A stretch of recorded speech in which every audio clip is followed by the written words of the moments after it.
Hello everyone, welcome back to another demo video on how to play the Redeem the Resistance deck building card game with a dark fantasy twist. This is going to be the official rules video, the basics on how to play, how the game mechanism works. I've made other videos too, basically explaining how to play, the battle mechanics, and also how to end the game. This video is going to explain overall how the game works and how you can play it and have fun every time you do it again and again, because every experience, every round, every game changes based on what team you're on and really just based on chance. So this game combines the game of chance with strategy, and it's about as complex and as simple as you want to make it. So, without further ado, let me introduce to you the Redeem the Resistance card game. It's taken me about 12 years to perfect this game.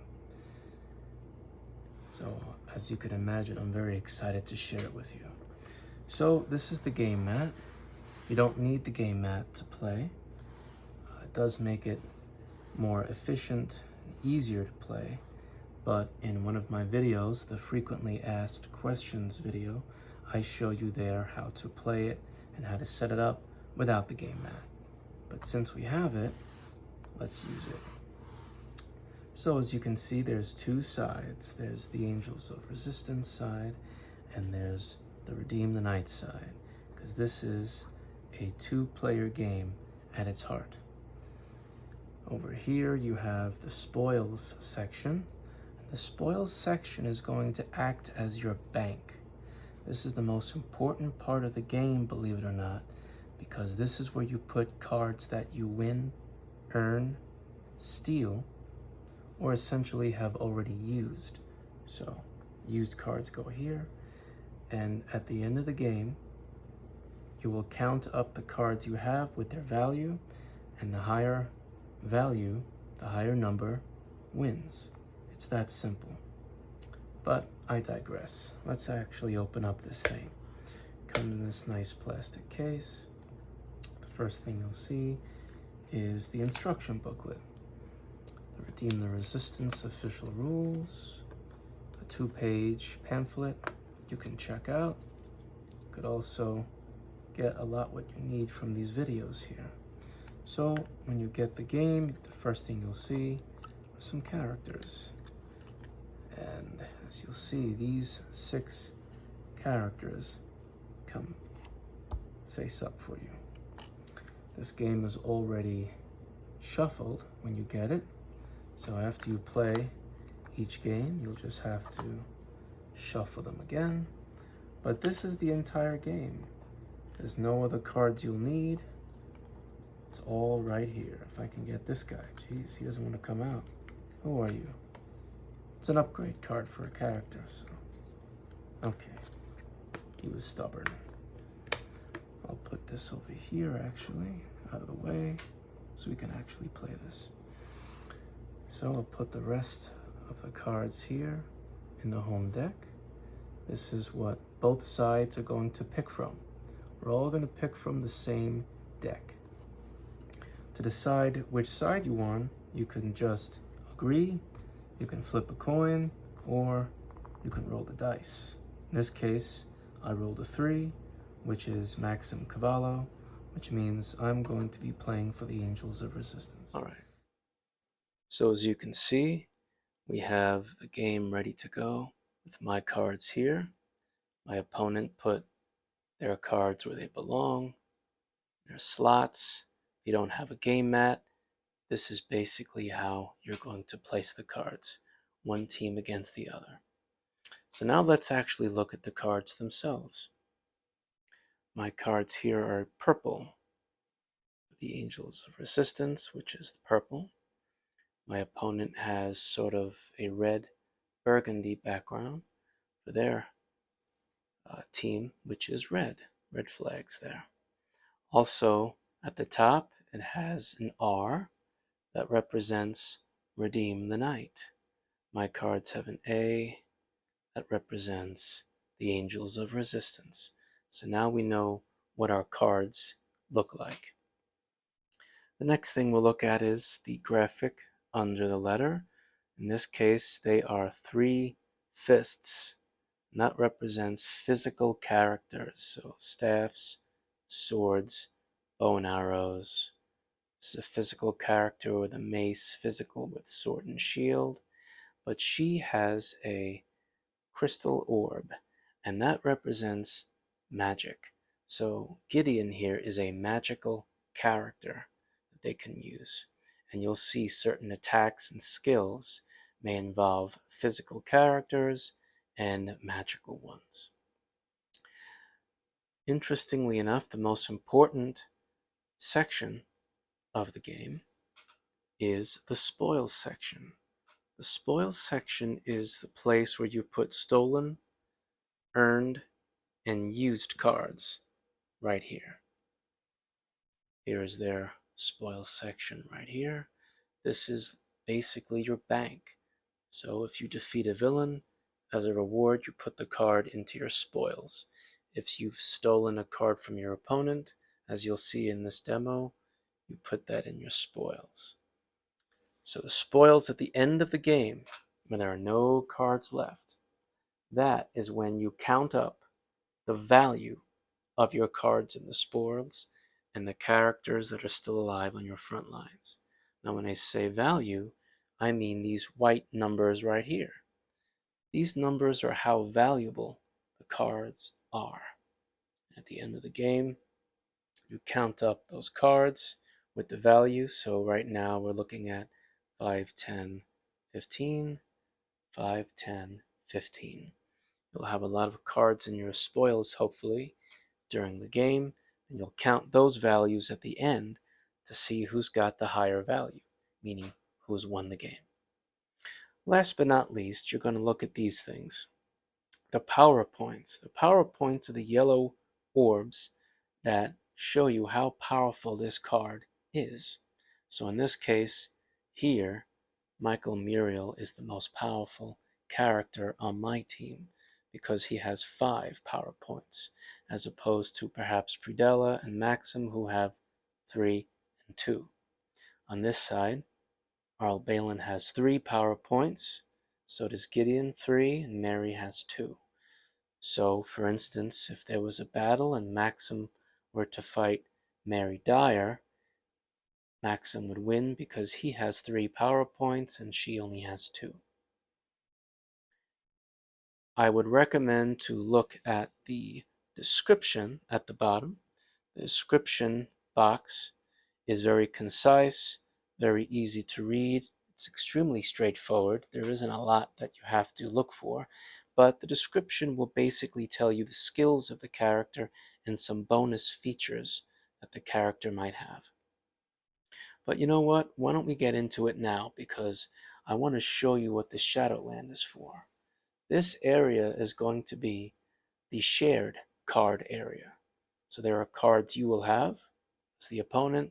There'll be cards that I will have, purple versus red. You will see silver cards that are shared, that we both can use at certain times. And that goes into the Shadowland. So S for Shadowland, shared, and also silver. Here's the card elements key, just in case you forget. I think we're ready to start. Since I rolled first, my opponent gets to choose the card, and they're going to choose right off the bat the True Paladin upgrade card. Upgrade cards have the arrows. That means it improves your character experience in some way. Now we know it's my opponent's card that he chose because it's R for Redeem the Night. It's red because that's their color. And it says here it upgrades Arl Balin's power. It says permanently equipped to character. So my opponent is going to equip this card to the player it's for. And now, right off the bat, Arl Balin, instead of a 3, is now a 5. 3 plus 2 is 5, and he is as powerful as my character on the first draw. That was pretty good. He got upgraded pretty quickly. Now, if we were to count the finale right now, my opponent would be winning because he has more card value. 5, 10, 15, 16. That won. And I only have 15 still. But right now, all we're concerned about is upgrading our characters. My turn.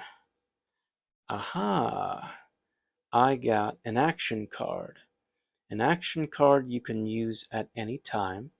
And what it's going to do is it's going to give you the upper hand in some degree. Now, this is a medical chest. So if something were to happen to one of my characters, for instance, they're defeated, I could then use this medical chest to bring them back. So this isn't a card that I steal. It's not a card I fight or equip. Personally, it doesn't say that. The action cards are put into your arsenal. And that's really just a fancy way of saying your hand. So action cards that you can use once you put in your hand, or you can put right in front of you, face up, face down, however you like it. But this is a card that you get to hold now for when you want to play it. My opponent will then draw, and they got an action card. In this case, it's an upgrade to a character. It's a critical strike attack, which gives the character an extra 2 power points in battle.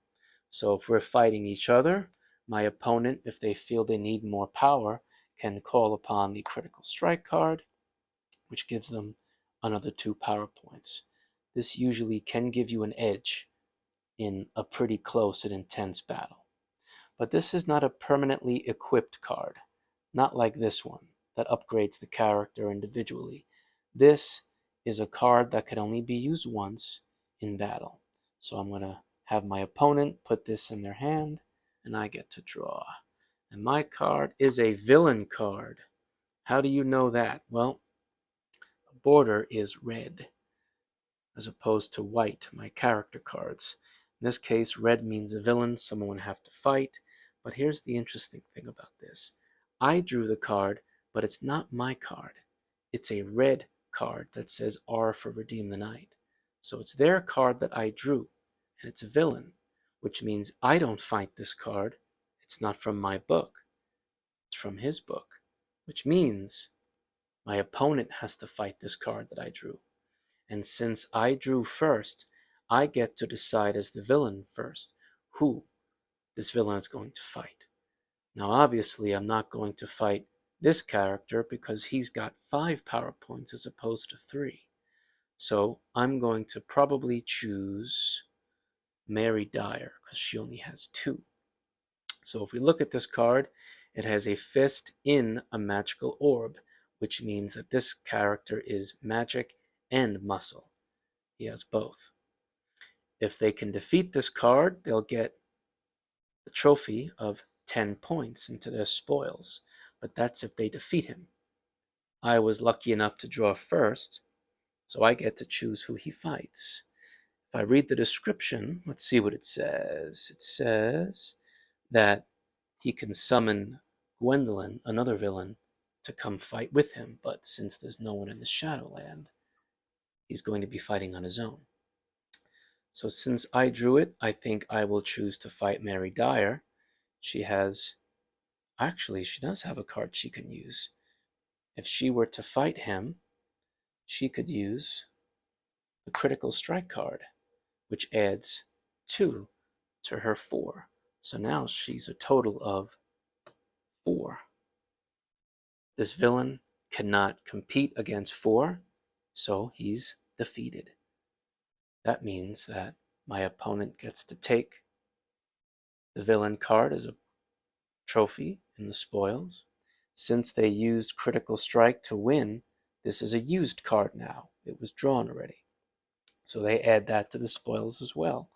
And congratulations to them. They had their first victory. And now they're winning the game. They have 11 in their spoils.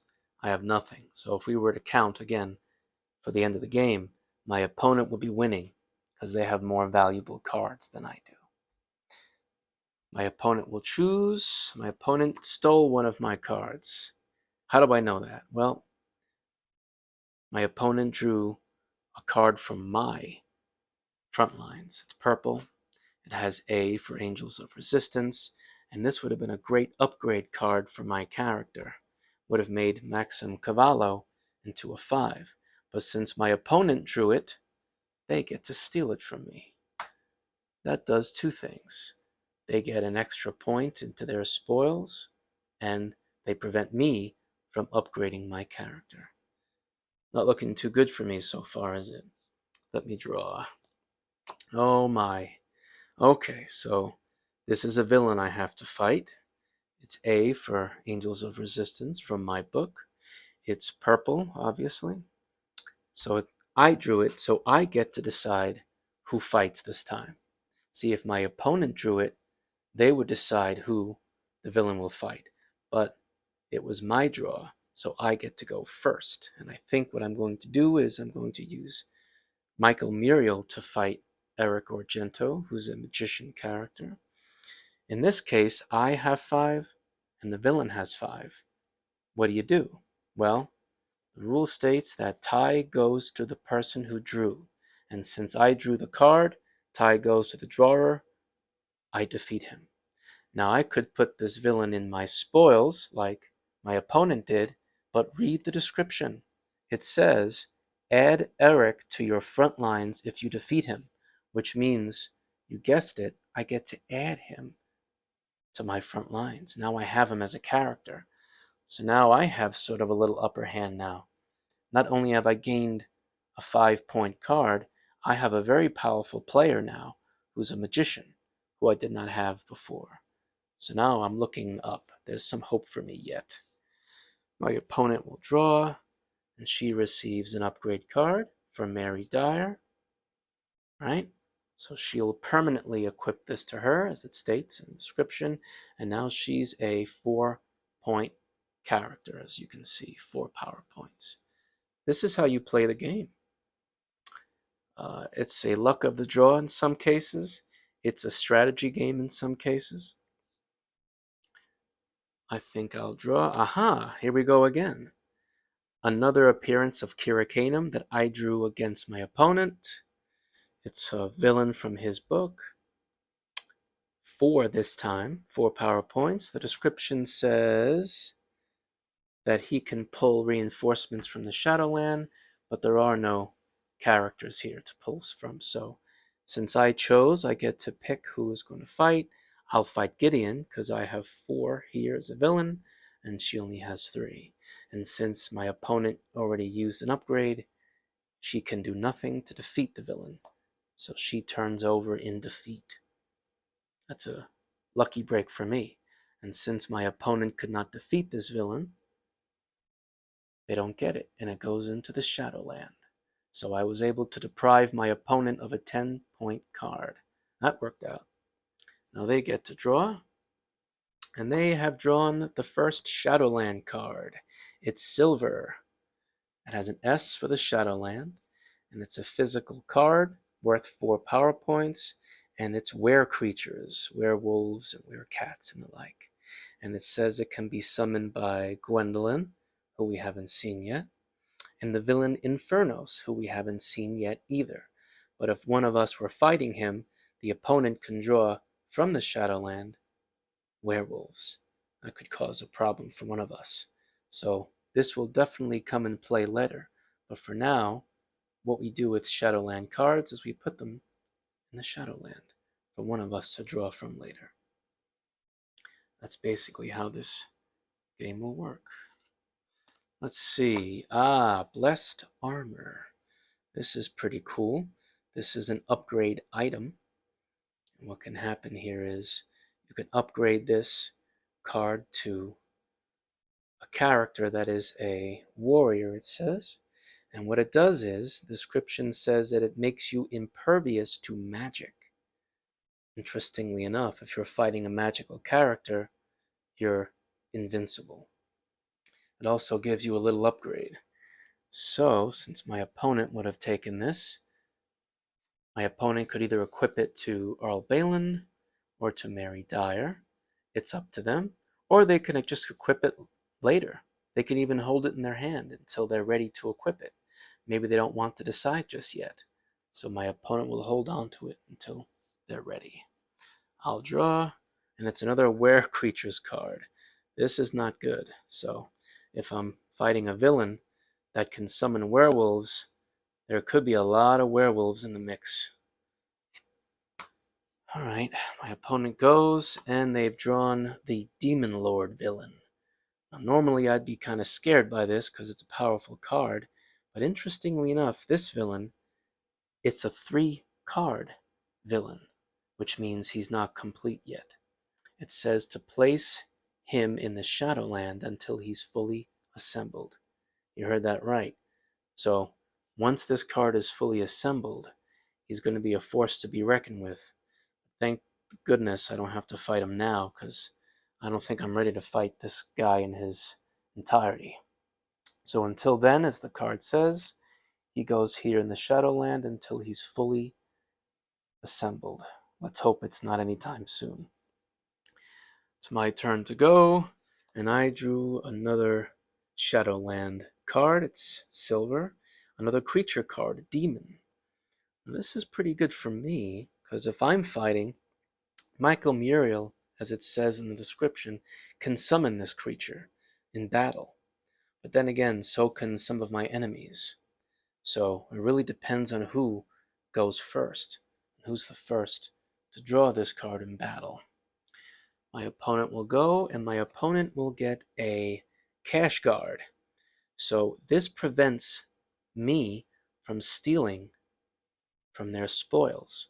There is a card in this game that allows you to steal from your opponent's spoils bank section, but now they have a cash guard to prevent me from doing that at least one time. They'll put that in their arsenal, and I'll go. All right, we have an aerial strike. So this character can fly. Now there's no flight card yet, but if there was, in battle, I'd use the flight card to fly above my opponent, which would increase his power. And if I really wanted to, or if I needed to, I can call upon the aerial strike card, which would give my character even more power. But there's no flight card right now, so nobody's flying anytime soon. My opponent now will have to face Infernos. Thankfully, for my opponent, they drew it, which means they get to decide who fights him. I didn't draw it, they did, so they get to go first. And this is an extremely powerful character, and I'll show you why in a moment. So let's say my opponent would like to fight with Arl Balin. So that's 5 against 3. Here's the problem. My character is a magical character. So what he's going to do, very wisely, is he's going to equip the Blessed Armor, which makes him impervious to magic. Not to mention make him even stronger. So now he's 3, 4, 5, 6 versus 3. Not that it matters, he's impervious to magic now, so this card is useless. Except, since now it's my turn to fight back as this villain, this character can summon werewolves, as it says in the description. So since I can't fight because I'm magical, my werewolves can. But that's still just 4 against 6. There's nothing my opponent has to keep fighting, but then again, my opponent is still winning, right? 6 versus 4. But thankfully, I summoned 2 werewolves. So now it's 8 versus 6. Looks like my opponent is in a lot of trouble. And since they have no action cards to increase his power, he has been defeated. The exciting thing is you turn him and his upgrades over, and I would get the item he had that he equipped. So I'm pretty happy about that. I'll keep it here. Since I won, I take these into my spoils, and The villain, who was undefeated, goes into the Shadowland. So I was able to do a lot there. I defeated this character. I was able to take the werewolves that were used in battle, and because he used an upgrade that was not permanently equipped, I was able to take it. So that worked out for me. My turn. Uh-oh. So looks like our demon lord is starting to form. That's another wing. One more wing and I'm in a lot of trouble. My opponent would pick, and now they have to fight a Crimson Hood, another villain, as you can see, for Redeem the Night. Red. They only have one character left, but lucky for them, it's a 4. 1, 2, 3, 4 versus a 3. There's nothing I can use from here to make my opponent's life miserable, so they defeat this character and put it in their spoils. And this is basically how the game goes. It's a back and forth contest. It could be lucky for me, it could be lucky for my opponent. Who knows what's going to be drawn? But let's end on this one. I drew a villain. It's from my book, and it's Satka. Very dangerous woman. She's a warrior and a sorceress. Magic and muscle, as you can see, she has both. Her power is 4. It says she can use a flight card to fly. There are no flight cards, so I'm happy about that. And I chose it, so I get to decide who fights this villain. And I'm going to decide that Michael will. Michael has the most points, 5 against 4. And since I went first, just in case, I'm going to summon the demon as well, because if I don't, she's going to do it, because she can, as it says in the description. So now it's 5, 6, 7, 8 to her 4, and it looks like I win. Thank goodness. Nothing else in here that my opponent can use against me. So I get to take the card and my villain. And that's how the game goes. If something happens and my opponent loses, the game is over. And now we count the cards in our spoils and front lines. Looks like I might actually win this thing now if we count. Yeah, because I get to count all this. I don't get to count anything in my hand that I didn't use. And I don't get to count anything in the Shadowland. But I can count anything right here in front of me. And that's how the game would go. If my opponent manages to survive until the end of the game, as you'll see in another video, there's a war. And in this game, only one side stays alive and gets to claim victory.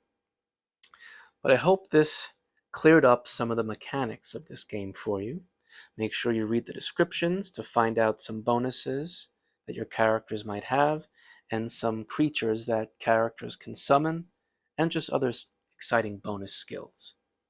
Please look at my other videos on how battles work in many different scenarios, how war, the final battle, works, and also a video that explains frequently asked questions. Folks, thank you so much for watching this video. If you do get this game that comes out in August 2022, I really hope you enjoyed as much as I have enjoyed making it and playing it. You can practice on your own even, kind of like what I did here today, or you could play with opponents of almost any age. I've played this game against students, the school I work for, who are teenagers, and they got this game pretty quickly. I've also played against veteran card players, and it was really a lot of fun. It's a pretty simple mechanic, the way the game works, but it can be, as I said earlier, as exciting as you make it. It's a different experience every time. So please do subscribe to my channel. There will be more videos released soon, including live demos that I'll be posting, me playing entire games with some of my friends. and very generous volunteers who want to play an exciting game with me. Until next time, happy playing.